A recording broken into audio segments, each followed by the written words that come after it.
Good afternoon, everyone, and welcome to today's lesson. We are going to do something really interesting called visual literacy. Today we're doing part one, which is our cartoons. I'm Mrs. Swart, and I'll be taking you through today's lesson. So let's just think about it. Do you know what visual literacy is? I'm pretty sure you do, but I think if you're unsure about it, you're going to find out now that you definitely know how to do visual literacy. So let's get started. Now, the introduction to visual literacy, what I'm asking you here is, what is visual literacy? Now, you actually know what it is. And this is the definition. It's the ability to interpret, negotiate, and make meaning from information presented in the form of an image, a picture. Now you're asking yourself, but I can't do that. You can. You get to school and you see your friend, and before your friend has said a word to you, you say, "Oh, what's wrong?" Or you say, "Tell me about it. What's happened? I need to know. What's made you so happy?"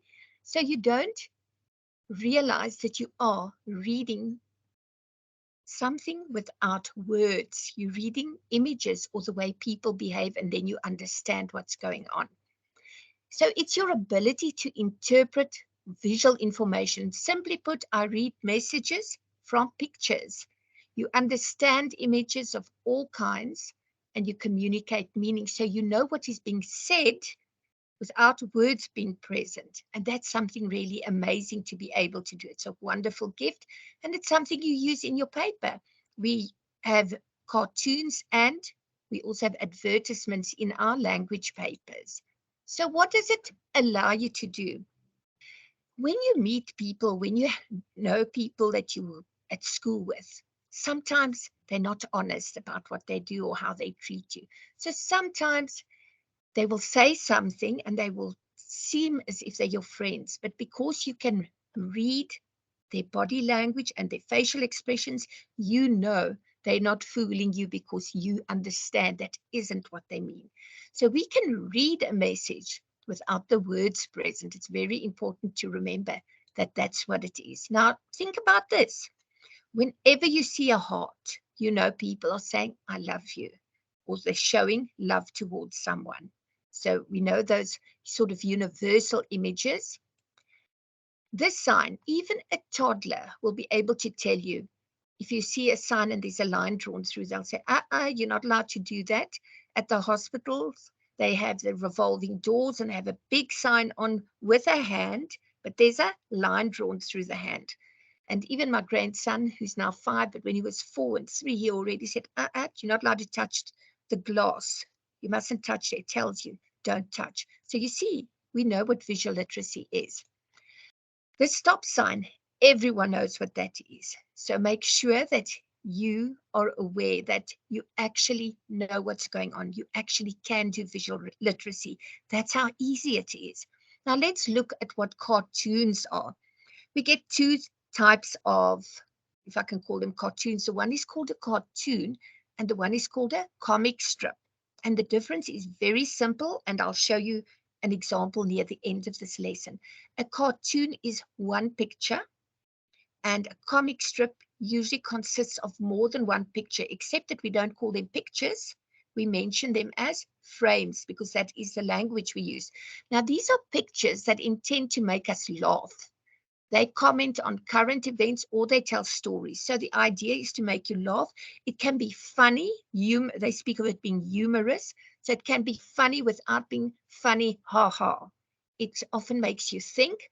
They often say things about political situations or social situations in a humorous or funny way. And if you get a chance, go and look at a cartoonist like Zapiru. He's excellent with these things. Now, there are 3 words I want you to learn today. The one is satire, irony, and sarcasm, because you need to know how to apply them in a cartoon. Satire is like making fun of something. If you criticize someone's weaknesses or their stupidity by making fun of it. Irony is when something is said but the opposite is meant.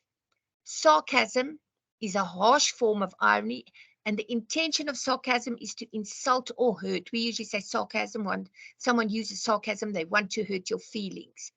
Now, there are certain features of comic strips, and I've put a picture in here of a young woman. She looks really confident. So we have characters, we have body language.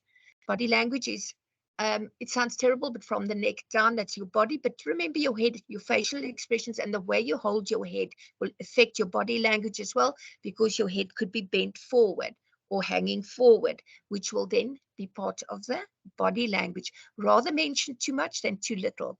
Your facial expressions, if you're happy, there should be a smile on your face. If you're sad, cry, tears running. The setting, where does this take place? Speech, usually indicated through thought bubbles. Punctuation is used. Sometimes they use up to 3 or 4 exclamation marks. Could be written in a large font, all capital letters. Movement is indicated by little lines to show someone's running or doing something. The language used will indicate who the speaker is, and often that helps us with the register, because then we know who this person is speaking to. If you're speaking to your grandmother, you would speak with more respect than speaking to your friend. Then you would use an informal register, so a more formal with a grandparent or someone of authority, and informal for a friend. Font could be the size of the font. It could be bold, all capitals. It could be a squiggly writing, anything like that. Your frames. Now, frames are what the cartoon or the comic strips rather come in. A stereotype is a set idea about what a particular type of person is like. You'll see I have included this coat that a doctor will wear, and that's what you expect to see a doctor in. So stereotypical picture would include this white coat, maybe with glasses. Symbols, like a cross for Christianity. And then emotive language we will find used as well. That means powerful words that get people to feel emotions. And then we'd also like to know what message this person is trying to bring across. Now, this is an example of a cartoon. And this cartoon, I'll say a cartoon because it has only one picture, one frame.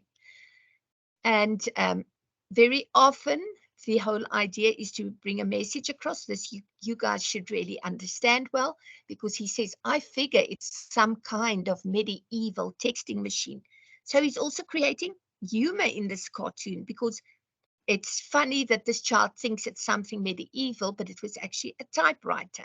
So, but we'll still look in the next lesson, we'll look at how humor is created in our cartoons. But I'd like you to first see what's the difference between a cartoon and a comic strip. An example of a comic strip, it has 2 or more frames. It can't just have one frame, that's not enough. So it could have 2 or more, and every single frame has to be numbered. Now, we spoke about speech bubbles earlier. You'll see this one on the left, the solid one. That's a speech bubble, but remember, these aren't the only types you get for speech. And this one's a thought bubble. That's what the person's thinking. You get different types. You might just find like a line that looks almost like a lightning line, a solid line that would also be a speech bubble. Sometimes there's no speech bubble because the speaker is alone in a frame. Then we have the dream. You can see that's a dream someone's having. And shouting at the top of your voice. So that person's shouting there, and that is how it is indicated. Now remember that you always have a quiz at the end of every lesson. So today I want to ask you to go and look. I've shared some of the important aspects of our visual literacy, and I hope you have taken note of that. And I want you to go and complete the quiz, because when you finish the quiz, it gives you feedback.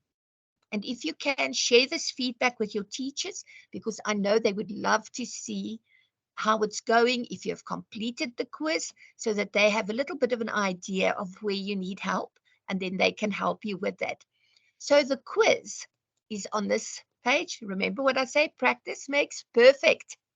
Now you're going to click on the link below to complete the exercise. I will also share the link in the WhatsApp group so that you can use that. or else you can scan our QR code and you can use it. So practice it. It's going to make it perfect. You'll understand better. Next time, we're going to look at a bit of the content of cartoons and how to interpret something wonderful and exciting. Have a wonderful day. Good luck with the quiz and keep safe. Thank you.